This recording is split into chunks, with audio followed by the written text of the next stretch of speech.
Good morning, everyone. I'm Associate Professor Danny Sims from the University of Applied Research and Development. We are talking to Brad Clare today, who's the co-founder of Powerwells. Why are we talking to Brad today? Look, it's a really good question. Glad you asked it. Part of our bachelor and master's degrees, part of the purpose of studying is to make sure that our students have a significant portfolio of evidence that when they graduate, they're actually able to demonstrate that they can apply what they've learned. I've been looking for the right type of, I'll call it a project, to give our students a real world experience, as well as its great corporate social responsibility. And I came across Brad and Powerwells.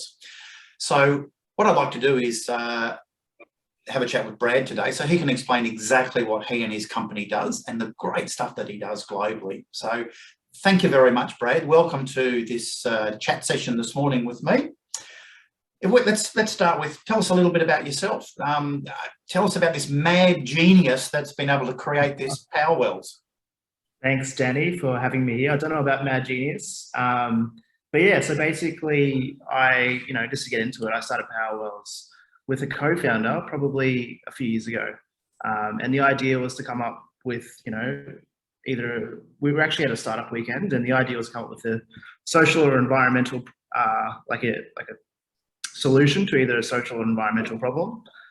And one of our group members was from West Papua, and he was basically telling us about how he had to travel from his village to the next village just to keep his phone recharged. But I had a lot of experience working with electronic waste and working with recycled lithium-ion batteries. So we basically, with him, decided that we could make something called a Powerwell, which is essentially the initial prototype was a bucket full of old laptop batteries.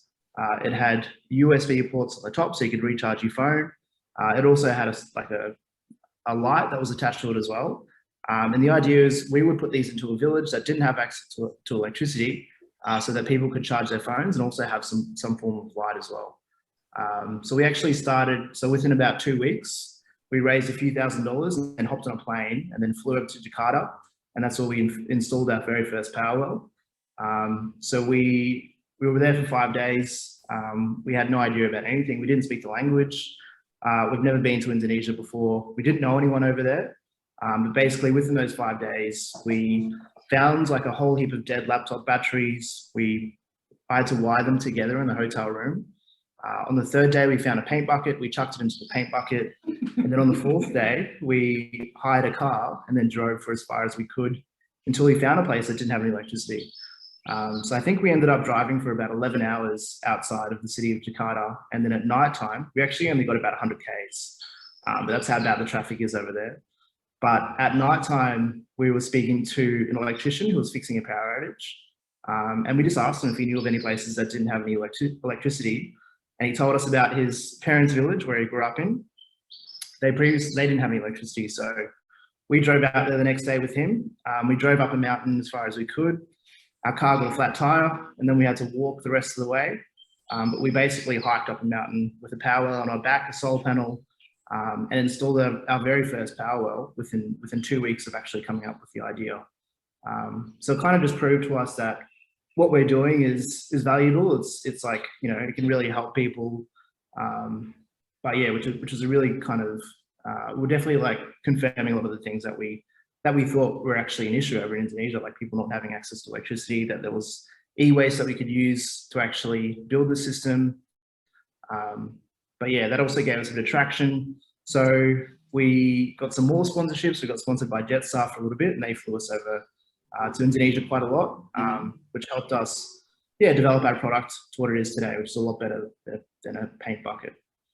So that's pretty much how we got started. My background is essentially. No, that's a cool story. Yeah. I'm just going to go off script at the moment for 2 seconds. Why did you choose Indonesia as a starting point? I know you mentioned West Papua, but as someone that actually was born in Papua New Guinea, why did you go left rather than right? I'm just curious. No, so the main reason was actually because Indonesia is such a massive country. There's 260 million people there. They have a growing middle class. which also means that comes with it a lot of electronic waste. Mm-hmm. So we could use that electronic waste to also solve this other massive problem that they have, which is lack of electricity as well. Right. So that was kind of our first starting point, was just, lots of e-waste, lots of people without power. So how can we use that e-waste to provide power to them? Right. So a power well is, can you put it in a sentence or two for me? What is a power well? So a power well is a self-contained lighting system, and essentially it's made out of electronic waste. So we're using old recycled laptop batteries from computers. We're using, at the moment, our new power well is actually made out of perspex from old computer monitors and TVs. So this is it here. Wow. And you can see on the back here, this is all the perspex from a computer monitor. So we use a laser cutter to cut it all up. Inside are just lots of 18650 batteries, which are actually the batteries in a computer that we've kind of stripped apart, we've tested them, and then we've put them into the system here. So this will go on someone's house. We'll have a solar panel that plugs into it. We'll have 4 outputs for LED lights, and we'll also have USB charging so people can charge their phones as well. So what happens is we put this into a house. We have an agent that installs the system over in Indonesia. And they'll go around to the house and put a code into the system, which reactivates the system for another 30 days. But basically, it just allows the people that receive the system to pay for the system incrementally over time rather than paying for it all up front. So it's called pay as you go. Yeah. And essentially, they're spending about $2.50 per month on electricity, whereas previously they could be spending up to $5 a month on kerosene lanterns. And kerosene lanterns it's really bad for your health. It's bad for the environment. It's equivalent to you can just imagine a whole family sitting around a kerosene lantern, inhaling the soot from the kerosene, and it's equivalent to smoking 2 packets of cigarettes per day.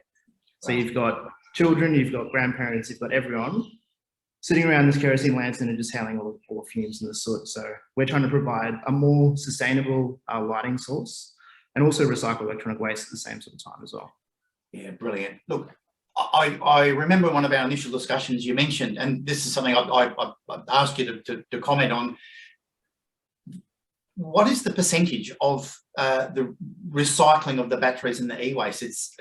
What is that stat again? Yeah, so at the moment, according to CSIRO, basically in Australia, there's only 2% of lithium-ion batteries that are currently being recycled or repurposed, which means that 98% of them are potentially ending up in landfill or whatever it is, but they're just, there's so many batteries out there, and especially lithium-ion batteries that we can currently be using, especially with the introduction of electric vehicles.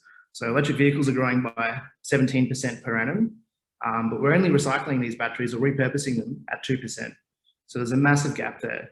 And it's just going to get, so it's just going to get crazier and crazier unless we actually start using these repurposed batteries. And in our experience, we've probably processed about 15 tons of lithium-ion batteries over the last 5 years, but not just into Powerwells, but into other different products as well. So electric bikes, like kind of home solar systems as well. But basically, out of those 15 tons, we reckon about 80% of the batteries that have come through are still okay to be used and still okay to be repurposed. Wow! So there's a lot of potential in using these lithium-ion batteries, which just makes a lot of sense. I find that staggering from a sustainability perspective, but also the professor academic in me goes, that's such a cool body of work there, because from a student's perspective, to be able to incorporate that in their leadership and management and MBA studies, it's a really cool stat, and I believe that type of information and your initiative and initiatives like that provide a really good body of knowledge for anyone that's going to hold a management position within an organisation. It's I just find it staggering. So thank you. What, in your perspective, what difference has a Powerwell made in the villages and the homes that you've sent it to? I mean, can you share any feedback from family members? Yeah. So actually, just thinking back on the very first Powerwell systems that we installed in the paint buckets, we didn't actually realize that our systems would be, initially we actually just thought that our systems would be used mainly for charging phones. So we only put one light into our Powerwell system initially, and we put 8 USB ports. So we just thought people were going to be charging their phones from it. But it wasn't until we actually left these systems in a household for, I think we left it there for about 6 months, and then we came back to have a look at it to see how it was working. And the households that received it, every single household that received it, and we probably had about 10 or 20 of them in Indonesia at this stage. Every single household that received the system basically rewired another light to the system. So we gave them one, they ended up putting on about another 5 lights into the system, which just goes to show the power of light, especially in these communities that don't have access to electricity. So the kerosene lanterns, obviously what I was saying before, there's not enough light in them to do anything productive. So the big thing is people are using this light to extend the productive hours of their day, which essentially means that, the parents can work a little bit longer into the night. So what we actually did in these households, typically like the mother would be like weaving like a really nice sort of cloth. So she'd only be doing that during the day, but when we came back to the household, she would be on the front porch with the light shining down on her, and she'd be weaving like this really nice cloth. But basically that just allowed her to work longer, which means that she can earn more money, and then the money can go back into providing for their family as well.